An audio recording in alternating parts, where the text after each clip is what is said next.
लाडकी बहीण योजनेच्या विरोधात हायकोर्टात याचिका दाखल करण्यात आलेली आहे आणि या प्रकरणी आता मंगळवारी तातडीची सुनावणी देखील होणार आहे।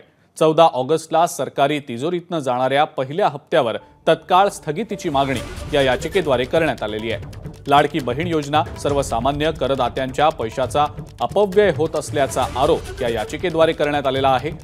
नवी मुंबईतील चार्टर्ड अकाउंटंट नावेद मुल्ला यांनी ही जनहित याचिका दाखल केली आहे।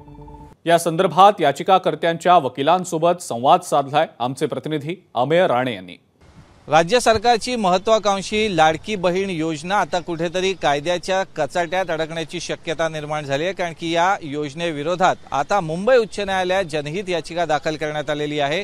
नवी मुंबईच्या एका चार्टर्ड अकाउंटंट यांनी वकील ओवेस पेचकर यांच्या मार्फत ही याचिका दाखल केली आहे। स्वतः वकील ओवेस पेचकर आपल्यासोबत आहेत। ओवेसजी, याचिका दाखल करण्यामागचं कारण काय? तुमच्या याचिकेतनं मागण्या काय केलेल्या आहेत? सर्वात महत्त्वाचं आहे की टायमिंग।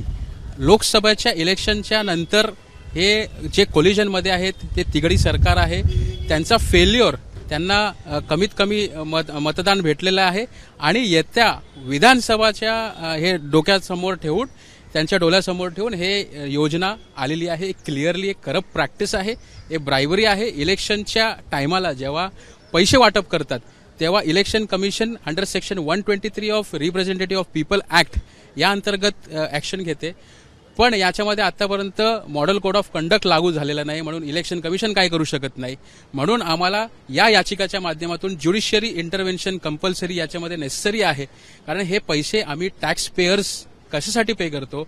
राज्य सरकारच्या डेव्हलपमेंट इन्फ्रास्ट्रक्चर प्रोजेक्टसाठी पे करतो। आताच 31 जुलैला जे कर भोगतायत त्यांनी एवढा चांगल्या पद्धतीने पैसे, जरी ते केंद्र सरकारकडे असो, ते पैसे राज्य सरकारला सुद्धा भेटतात आणि एक साधा चॉकलेट घेणारा व्यक्ती सुद्धा जीएसटी आणि सीजीएसटी पे करतो।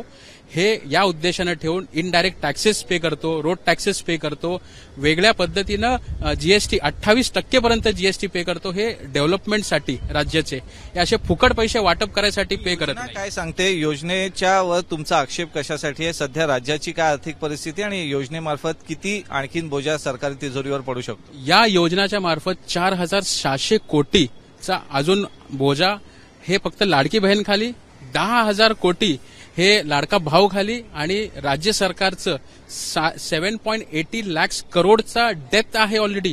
एवढं डेथ असूनही सुद्धा हे नवीन हे योजना आणतायत कोणाच्या जीवावरती? आम्ही टॅक्स पेयर्सच्या जीवावरती, इनडायरेक्ट टॅक्स पेयर्सच्या जीवावरती हे, आणि स्वतःच्या पॉलिटिकल मोटिव्हसाठी, पॉलिटिकल फायद्यासाठी हे आम्ही होऊन देणार नाही। आमच्या टॅक्स पेयर्सचा हा क्लिअरली डिस्क्रिमिनेशन आहे, आमच्या संविधानिक हक्काचा उल्लंघन आहे। हे राज्य सरकार जेव्हा नवीन बिझनेस हे इथे आणायला देत नाही, बाजूच्या शेजारच्या राज्यामध्ये जे नवीन प्रकल्प आहेत ते तिकडे जातात, त्याला थांबवायला काय करत नाही।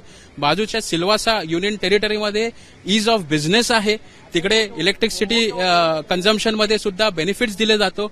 तर महाराष्ट्र राज्यासाठी एम्प्लॉयमेंट वाढवायसाठी आणि नवीन बिझनेस आणण्यासाठी हे सरकार काय करतोय? आणि पण इलेक्शन आलाय म्हणून फुकट पैसे वाटप करायला हे आमच्या जीवावरती, आमच्या कॉस्टवरती हे चालणार नाही, म्हणून याचिका दाखल केली आहे। तर आधीच राज्य सरकार लाखो कोटींच्या कर्जाखाली असताना अशातच आणखीन हजारो कोटींचा कर्ज सरकारी तिजोरीवर का टाकायचं? सर्वसामान्य करदात्यांच्या पैशाचा हा अपव्यय होतोय का? असे अनेक सवाल या याचिकेतनं उपस्थित करण्यात आलेले आहेत। येत्या मंगळवारी यावर सुनावणी होण्याची शक्यता आहे, त्यामुळे या सुनावणीनंतर हायकोर्ट या संदर्भात काही निर्देश देतं का? याचिकेतनं योजनेवर स्थगिती मागण्यात आलेली आहे। 14 ऑगस्टला पहिला हप्ता सर्वसामान्यांच्या खिशात जाणार आहे, त्यामुळे आता या संपूर्ण योजनेचं भवितव्य हे मुंबई उच्च न्यायालयाच्या निर्देशांवर अवलंबून असेल। कॅमेरामन अजित कदमसह अमेय राणे, एबीपी माझा, मुंबई।